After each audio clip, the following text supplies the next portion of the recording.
dónde va a estar, empieza a disminuir la sección. Entonces, como vos sabés que la tensión es igual a carga sobre el área, si para que entre en fluencia, para que estos valores se alcance la tensión de fluencia y el área disminuye, quiere decir que la carga también va a disminuir, no va a ser necesario tanta carga para entrar en fluencia. Entonces, la carga disminuye porque con menos carga, al tener menor sección, entra en fluencia. ¿Está claro? Sí, sí. Igual el material se va endureciendo. Es decir, vos no es que esto es lineal. El material se va endureciendo continuamente. Lo que pasa es que la disminución de sección le gana al endurecimiento. Y entonces tenés que la carga disminuye. Si vos haces una real, te quedaría algo así. Es decir, siempre precisas más carga para deformar un material. Lo que pasa es que acá la estricción, al disminuir el área, esconde este fenómeno de endurecimiento y parece que se va ablandando, porque si como preciso menos carga para seguir deformando. Y no es eso, pasa que disminuye el área, entonces la tensión de fluencia se alcanza con una menor carga porque el área es menor. Claro, y ahí cuando se tiene, a partir de esa deformación, o sea, ahí lo que se intenta es mantener una velocidad de deformación constante, ¿puede ser o no? Sí. O sea, bajo la carga en función de eso, igual, ¿no? En polímeros esa velocidad es estricta y muy importante. En los metales, la velocidad de carga en un rango bastante amplio no influye en los valores. Pero vos le pones una velocidad de carga constante. O sea, bueno, quiero que se desplace tantos milímetros por minuto, desplazamiento, le pones, que es lo que fijas en realidad, cuánto desplazamiento querés que haga por minuto. Se desplace el cabezal, qué sé yo, 3 milímetros por minuto, 4 milímetros por minuto, lo que vos quieras. Claro, claro. Bien, después en la parte de cuando tengo discontinuidad en el punto de fluencia y tengo como Acá. sí, que hay como una tensión máxima y después como que varía, baja un mínimo y varía.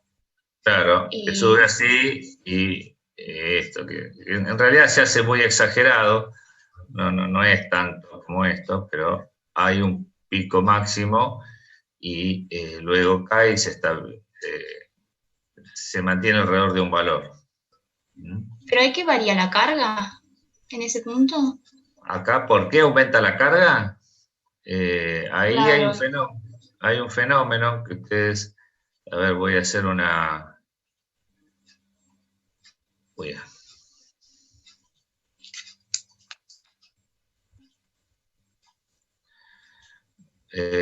acuérdense, esto yo creo que se los di. Esto para que me equivoqué acá.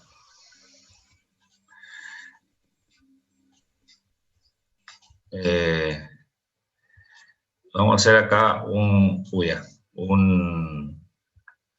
estructura cristalina con una dislocación. ¿Sí? Eso es una dislocación.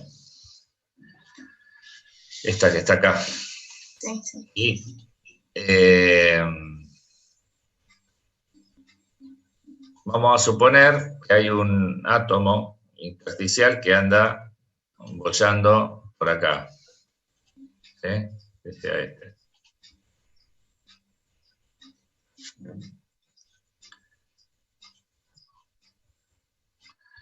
Este átomo deforma la estructura cristalina para acomodarse. Y va pasando de lugar a lugar de acuerdo a la vibración que tiene y cómo va las probabilidades, todo estadístico, esto es donde puede saltar. Pero si ustedes miran acá, esta zona está altamente comprimida y esta zona está fraccionada, ¿sí? Entonces, cuando tenga el átomo saltando por todos lados, cuando llegue acá, ¿sí?, va a estar más cómodo porque tiene más espacio.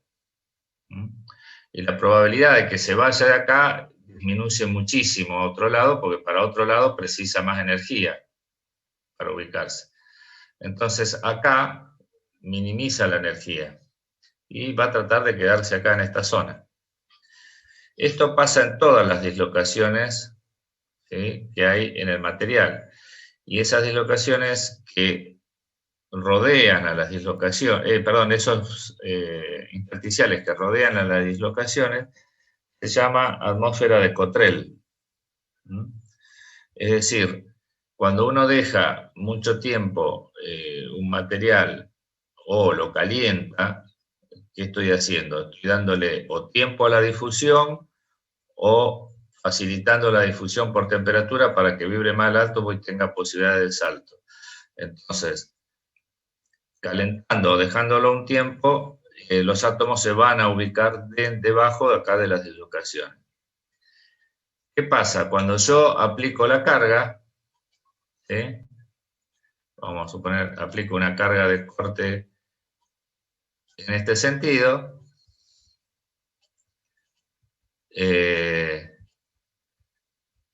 esta dislocación se quiere unir con este extremo de este otro, cada corte hay un átomo, este átomo quiere pasar acá, pero al estar este átomo forastero, ¿qué pasa? Le impide, ¿sí? Y tengo que hacer un poquitito más de fuerza, es esto que vos ves acá. Tengo que hacer más fuerza para arrancar las dislocaciones de estas atmósferas que rodean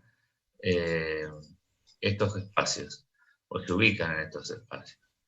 Entonces, una vez que la arranqué y ya la dislocación pasó, ya no preciso tanta carga. Entonces baja un poquito y se mantiene estable porque ya la dislocación viaja tranquilamente o libremente. Claro, por eso no se tiene en cuenta como para el límite de fluencia, no se lo toma, se toma el de abajo. No. O sea, el límite de fluencia es el valor que está acá. Claro, que se toma como una media, decía, de los picos que claro, están abajo. Es un valor que se extiende, o sea, esta zona que es la más... En realidad uno si la amplía todo como un serruchito, pero tirás un valor promedio ahí y ese es el valor de la tensión de fluencia. Está bien, sí. Si yo al material lo cargo, vamos a suponer, y lo descargo acá, y lo dejo mucho tiempo, o lo caliento, me va a aparecer de nuevo eso.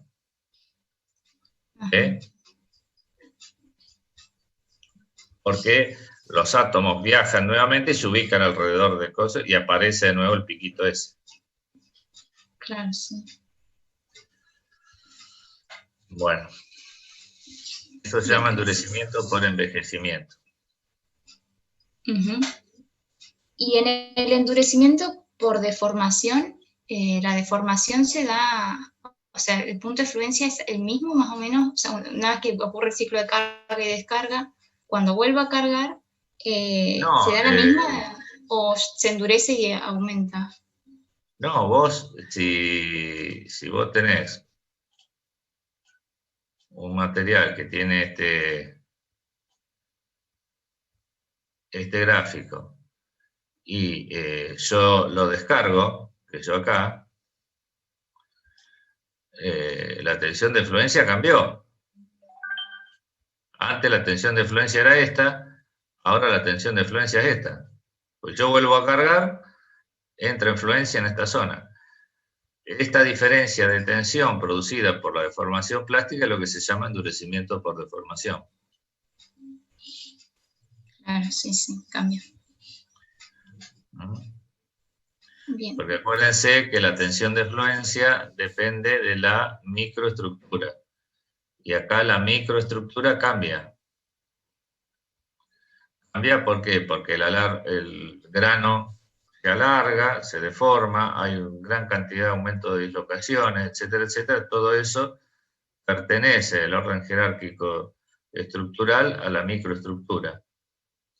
Y al cambiar la microestructura, cambia la tensión de fluencia.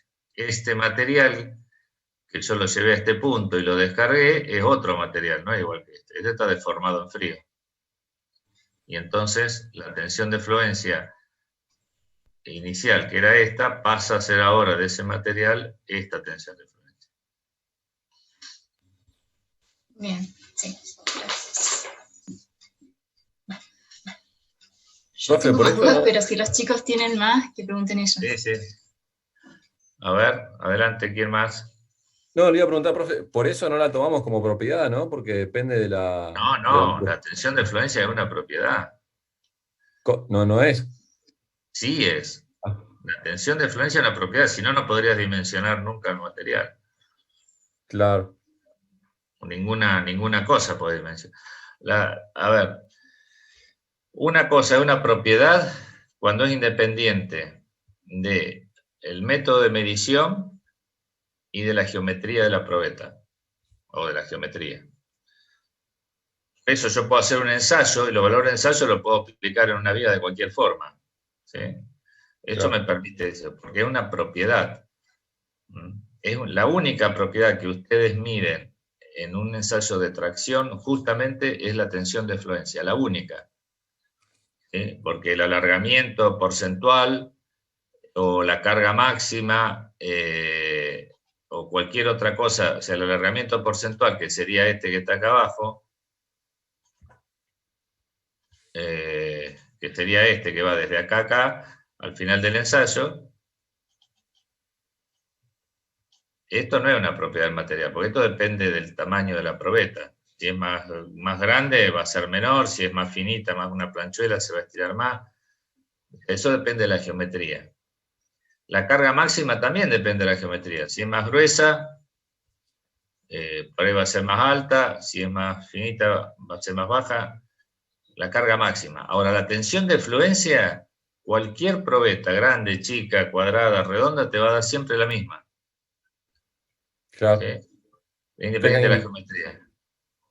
Y lo mismo pasa con, por ejemplo, el libro te da como propiedad la ductilidad, pero tampoco es porque depende No, la del... ductilidad no es una propiedad. Ah, por más, Porque eso es sí. una traducción, yo creo que hay un problema de traducción de los libros, que te dicen como una propiedad, como una característica en realidad es, pero lo que nosotros definimos propiedad es eso. ¿Eh? O sea, la ductilidad, que uno mide, qué sé yo, la ductilidad, la capacidad de hilar un material o de llevarlo a forma de hilo. Uno podría decir, bueno, la ductilidad es la zona plástica. Si yo agarro una probeta mucho más gruesa que esta y probablemente haga algo así y se corte ahí, ¿viste? Entonces, ¿es el mismo material? Sí, el mismo material, pero fíjate que este se deformó plásticamente hasta acá y este se deformó plásticamente hasta acá. Y la ductilidad te cambió por una cuestión geométrica. Si uno agarra un bodoque, lo va a deformar poco, y si agarras una planchuela, lo va a deformar un montón. Así que bueno, ustedes en un ensayo de tracción la única propiedad que miden es esa, o la otra que pueden también obtener de un ensayo de tracción es pasando esto a doble logarítmico. Entonces la zona plástica, esta zona plástica de acá, les va a quedar una recta. La pendiente de esa recta es el coeficiente de endurecimiento. porque se entiende que la deformación es igual a una constante cualquiera más la deformación. Esto es una curva potencial, la que se forma acá. Un potencial a la m, donde m es el coeficiente de endurecimiento. Si aplico doble logarítmico, vamos a ver, de sigma igual al logaritmo de a, que es otra constante, más m logaritmo de epsilon. Y esto es la ecuación de una recta, y m es la pendiente de esta recta. Y esto se llama coeficiente de endurecimiento y también es una propiedad del material. Normalmente no se saca, pero se podría sacar. Así que de un ensayo de tracción ustedes pueden obtener dos propiedades. La tensión de fluencia y el coeficiente de endurecimiento, que me registra aproximadamente cómo es la evolución de la parte plástica. De acá hasta carga máxima. Acá ya no podemos porque hay restricción y la deformación se concentra en un punto que no la podemos medir. Pero de acá a acá podemos decir que uno puede, a partir del coeficiente de endurecimiento, evaluar cómo sigue la zona plástica.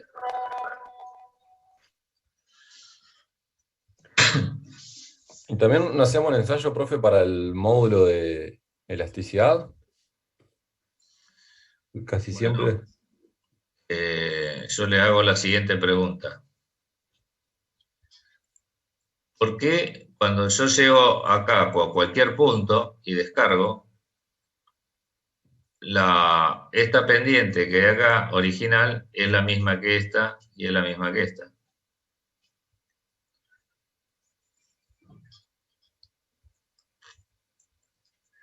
Es decir, ¿por qué esto cuando descargo no baja por otra pendiente?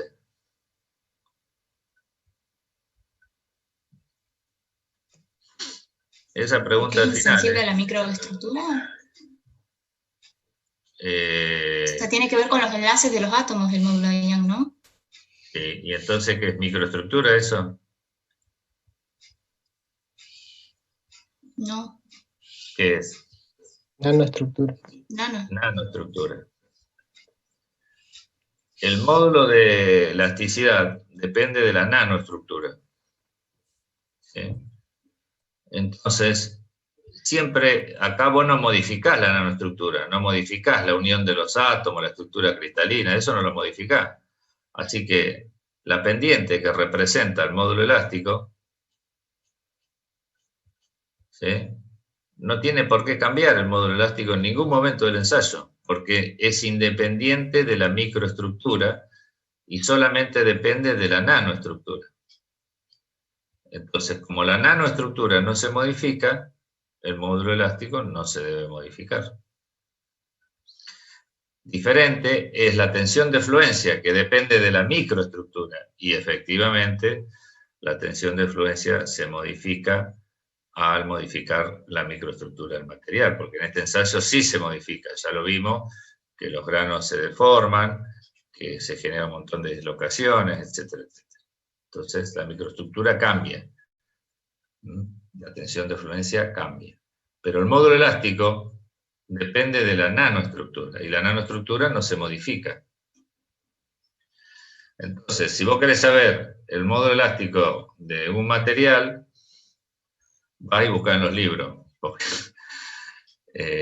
no va a tener diferencia. No importa el estado que tenga el tratamiento o la historia termomecánica del material, el módulo elástico del acero va a ser 21.000 megapascales o 2.100.000 kilogramos por centímetro cuadrado. No se va a modificar nunca eso. Salvo que sea un material nuevo, entonces, bueno. Pero hay otros métodos para medir el módulo elástico de una manera más precisa, que es por ultrasonido, mandándole sonido a través del material y viendo la longitud o lo cuánto tarda. Bueno, hay otros métodos que son más precisos que este. no haría un ensayo de tracción, salvo que sea una madera, que sí se mide a través de ensayos no de tracción, pero de flexión, o de algún polímero, que también se mide el módulo elástico a través de tracción. Pero son materiales diferentes. Si hablamos de metales, voy y busco en un libro. No. Ningún ingeniero va a pedir el módulo elástico de un material ya conocido, porque va a ir a buscar los libros. Perfecto. Y en cerámicos, profe, puede ser que se utilice a flexión más que a tracción. ¿Cómo? En cerámicos, puede ser que se utilice más un ensayo a flexión que a tracción. Sí, hay ensayos de flexión donde se mide el módulo elástico en algunos, ¿cómo es que se llama? En algunos hormigones. En general los cerámicos trabajan a compresión normalmente. Y lo que se mide normalmente es el módulo elástico a compresión, con lo cual no tenés mayormente problema en el sentido que compresión podés hacer un registro un poquito más digno. Lo que pasa es que vos con un cerámico, cuando la composición de un cerámico depende, el módulo elástico de un cerámico depende mucho del método de fabricación, porque vos no estás midiendo el módulo elástico del cerámico, del material, estás midiendo el módulo elástico de una pieza ya terminada, porque si hacemos un cerámico ingenieril, es un cerámico que se hace por sinterizado. Sinterizado es un sistema que se busca un molde, se pone el cerámico, que son todas partículas, yo lo hago grande, pero son todas partículas, y esas partículas, cuando uno le aplica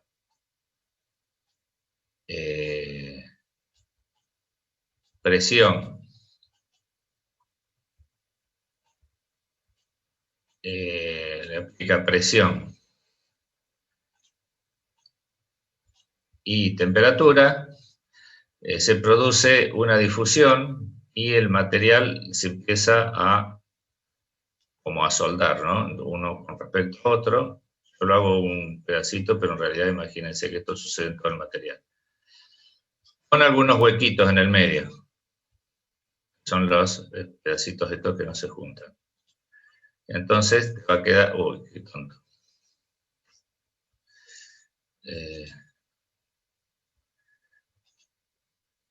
No lo puedo hacer. Te va quedando... a ver si lo puedo sacar para... Te va a quedar esto, con esto. En vez de todos los granitos, te queda esto. Esta forma que queda, estos espacios que quedan, dependen de la granulometría que tiene el polvito de cerámico, que vos vas a fabricar la pieza. Y cuando vos la pieza la traccionás, estas fisuritas, estos espacios que generalmente se llenan con una fase vítrea del cerámico, son como pequeñas fisuritas, discontinuidades.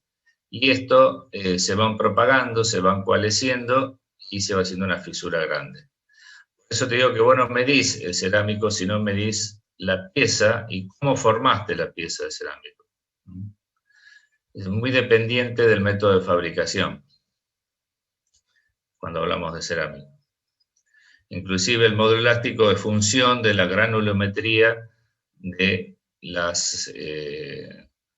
del material que estás por sinterizar.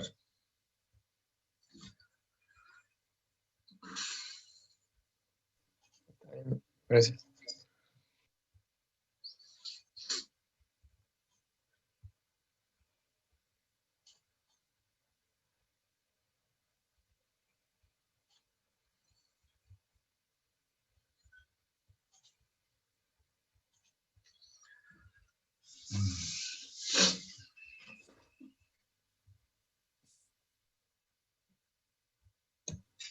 Bueno, pregunto para fatiga, no sé si Dale. los chicos tienen dudas. Cuando tengo tensión que es muy alterna, ¿cómo se toma? Porque en el gráfico ¿Qué había significa muy alterna? o sea, que no es, digamos, que no tienen siempre la misma amplitud, los picos, digamos. En el gráfico, en el Callister había un gráfico así. Y que se toma, obviamente tengo que calcular la tensión media, la máxima, mínima, Bueno, es así. pero no sabía cómo, claro, algo así. Sí. El ciclo cada cuánto, ¿cómo es? Mirá, cuando hay una situación de este tipo, normalmente lo que se hace es usar la ley de Miner. ¿Se acuerdan la ley de Miner? Que era, que dice que la sumatoria de los ciclos es igual al número de ciclos de cada frecuencia sobre el número de ciclos de esa frecuencia que lo llevaría a romperse. Por ejemplo, vamos a suponer que a esta la podemos descomponer en vibraciones así, y después pasa así. Entonces, esta frecuencia tiene N2, ponele ciclos, y esta N1, ¿no? Esto es igual a 1, dice.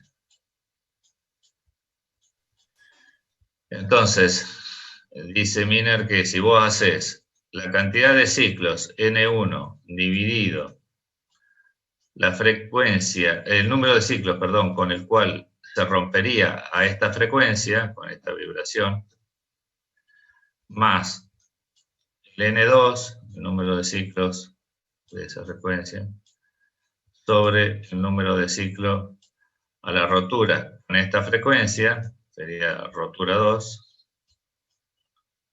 y acá rotura 1,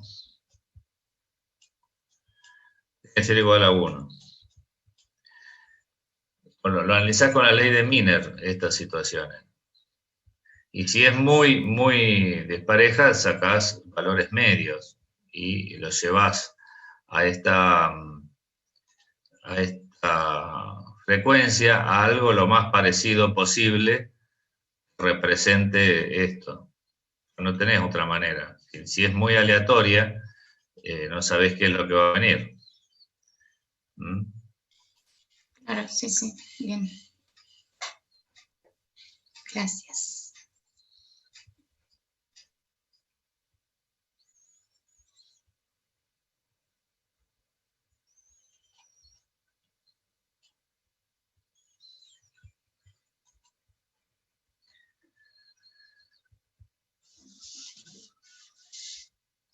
¿Alguien más de fatiga? Sí, Cuando tengo... Sí. Cuando tenés que... Sí, pregunta. Iba a hablar... Bueno, pónganse a ver que hable la señorita, que no sé quién es. ¿Ani? No. Sí, soy yo y estoy hablando mucho, por eso quería que me pregunte. No, dale, terminamos con vos así.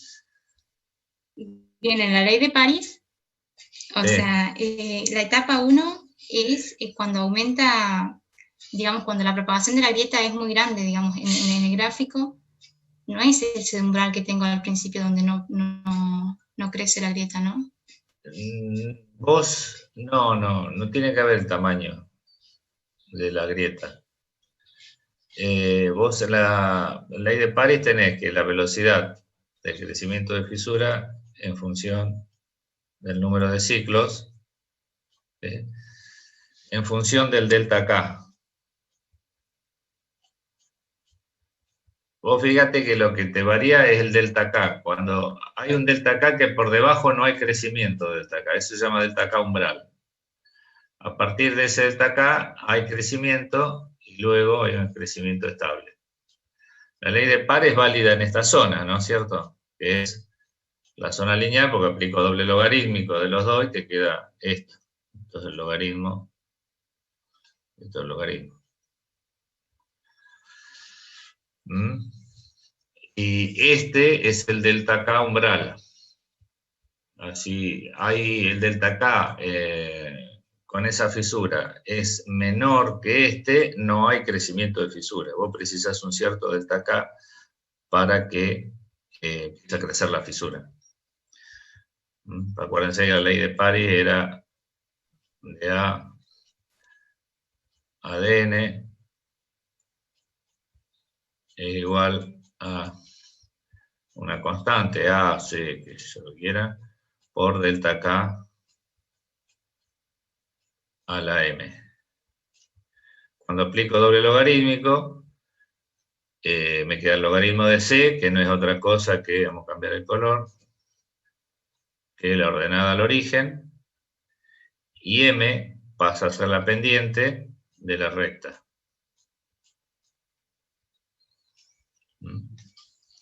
Esto se saca, este gráfico se obtiene durante un ensayo, un registro de un ensayo. Y estas son las propiedades del material, C y M. Sí. Y ahí yo lo que quería ver es la etapa, digamos, de propagación de la grieta es al En principio, esta ¿no? zona, de acá esa. a acá. Claro. Ah, claro, en toda la etapa se propaga la grieta, es verdad. Sí, sí. Sí, la ley de Paris tiene en cuenta las dos últimas etapas de lo que definimos como etapas de fatiga, que una es iniciación, propagación y fractura.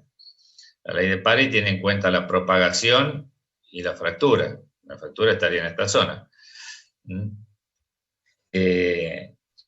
¿Por qué? Porque la iniciación no existe, ya está la fisura presente. Claro, sí, estaba confundida, con creí que la veía acá también. Con Guller tienen las tres etapas, porque Guller licita la probeta, no tiene fisura. Entonces ahí tenés iniciación, propagación y fractura. La iniciación se lleva alrededor del 70-80% de los ciclos.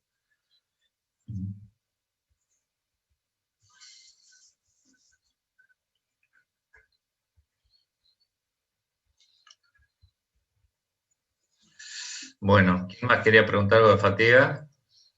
Yo, era con respecto a ese gráfico. Sí.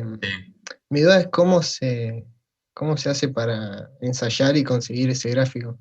Sé que se hace con una probeta como las de fractura y se mide la apertura Claro. de la fisura. Vos tenés una probeta, por ejemplo, te hago una probeta compacta, ¿sí? Que es más fácil de dibujar. Esas que son así. Y tiene una entalla con una fisura en esta zona.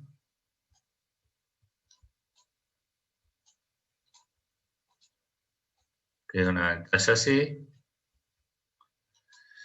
Y esto tiene una fisurita. Acá. Y bueno, se tracciona, pero para allá se engancha acá y se tracciona. Entonces, ¿vos qué haces? Vas registrando, ¿sí? Esto es una carga alterna, ¿sí? Vas midiendo cómo va creciendo la longitud de fisura en función del delta K.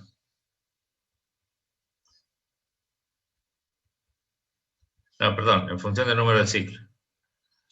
¿Sí? Y eso va creciendo de esta manera. ¿Sí? Si yo saco la derivada de esta curva, es de A a de N. Me daría este término. ¿Sí?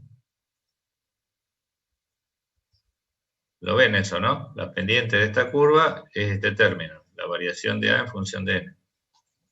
Sí. Y a medida que va creciendo la fisura, puedo ir calculando el delta K. Entonces, para cada número de ciclo voy a tener un delta K. Entonces, tengo, de acá, de esta curva, saco los puntos o las ordenadas de este eje. Y el delta K lo voy midiendo a medida que se va propagando la fisura. Entonces voy constituyendo este gráfico. Para cada momento voy a tener un par de puntos. Y ahí Entonces, el delta K varía porque las tensiones varían, porque disminuye la sección. ¿En ese caso? Varía el delta K, acuérdense que el delta K está en función del parámetro geométrico